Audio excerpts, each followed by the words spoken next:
Hey everybody, happy to be with you on this 18-month celebration. That's right, we're celebrating a year and a half of being in the city. Done a great job at reaching our first goal of gathering 50 people. In fact, on Sunday, we had about 65 adults and, 20 kids.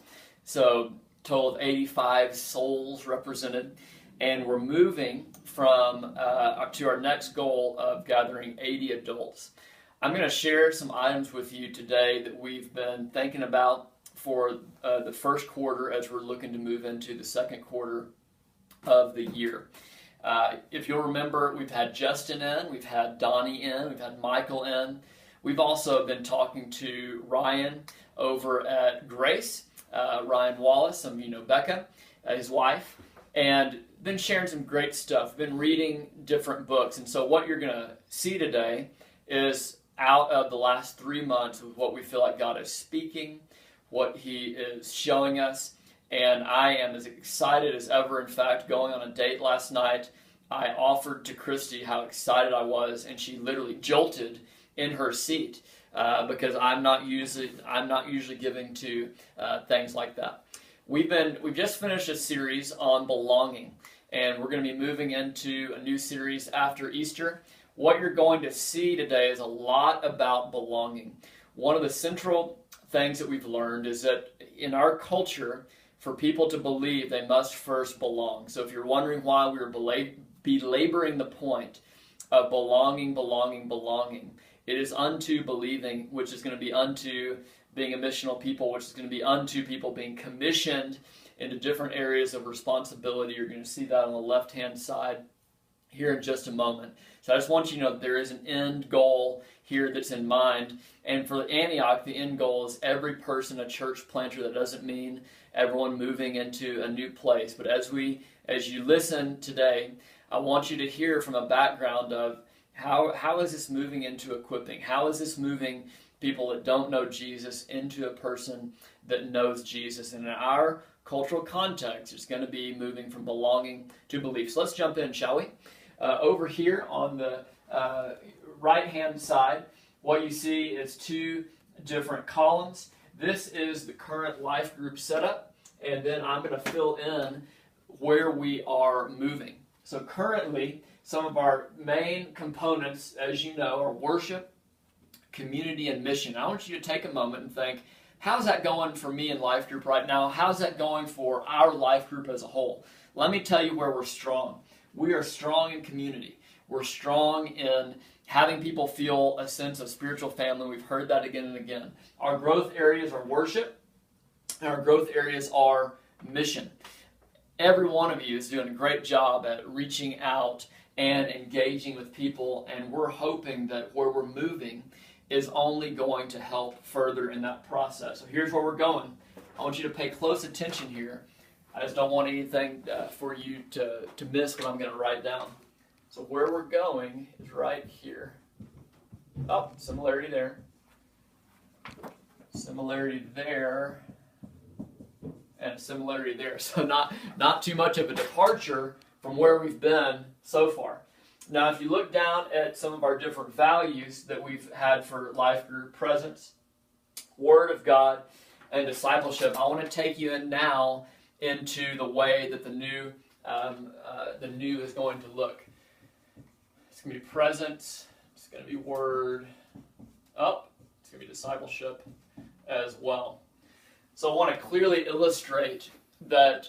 Is this a departure from the components and the values of what we have been doing? Obviously, the answer is no. Now go with me to the next visual, if you will. We've got our worship, we've got community, and we've got mission. Over the umbrella is the word rhythms. What we're aiming to do is for each month in our new groups is to have worship, community, and mission represented 4 times a month. So here's what it's going to look like. 1 time a month, we're asking the groups to have something related to worship. 1 time a month, we're asking the groups to have something related to mission or service. Twice a month, we're going to ask people to do something related to community. Let me give you an example of two community building events that have happened in the last week as far as I can remember. We had Broom Ball. Our life group, mainly meaning Chase and Jenny, did a great job at setting up a 1-hour event called Broom Ball. And the response was absolutely incredible. If you were there, you know there were more visitors there than there were members of our life group. It was awesome. One example. Example two, the Sudan's life group did a bowling outing. And they had a handful of visitors that came there. I know that Jess's group, as well as Chris and the Harpers, have been doing the meals at Sumac on Wednesday nights, and those have been successful. So when you hear community, I want you to realize this is already happening.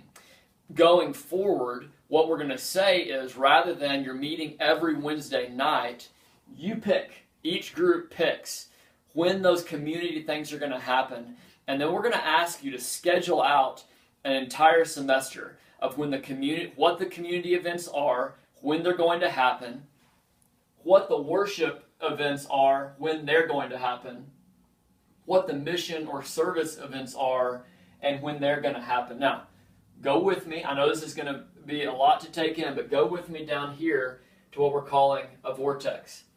Let me explain what we're meaning from belong to believe and how it ties in to our rhythm umbrella.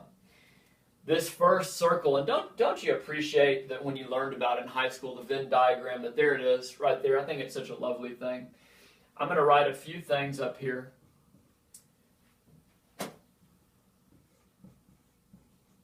S, MP, and DC. Let me explain to you what these are.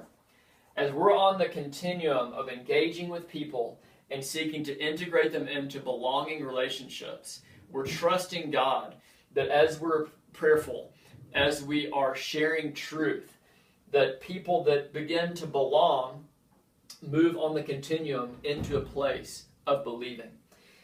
The S here represents a sojourner. What is a sojourner? A sojourner is a person that's on a journey.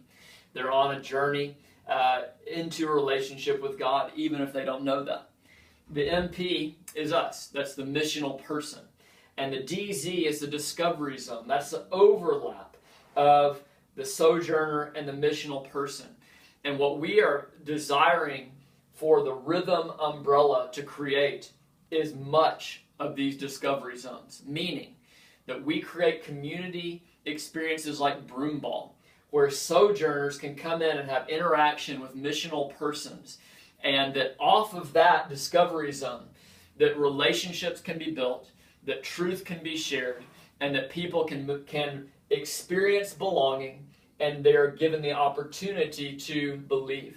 Additionally, these discovery zones will have the components of worship and mission and service as well. I am so excited about this type of activity happening all over the city in the days and the years to come, because when I see this, I see the Word of God. When I see this, I see the book of Acts. I see the missional people of God engaged with those that are far from God, those that are not in a restored relationship with God yet through Jesus.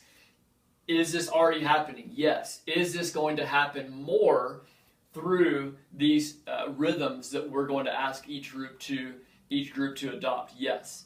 So only think in terms of exponential growth as related to the presence of God, the Word of God,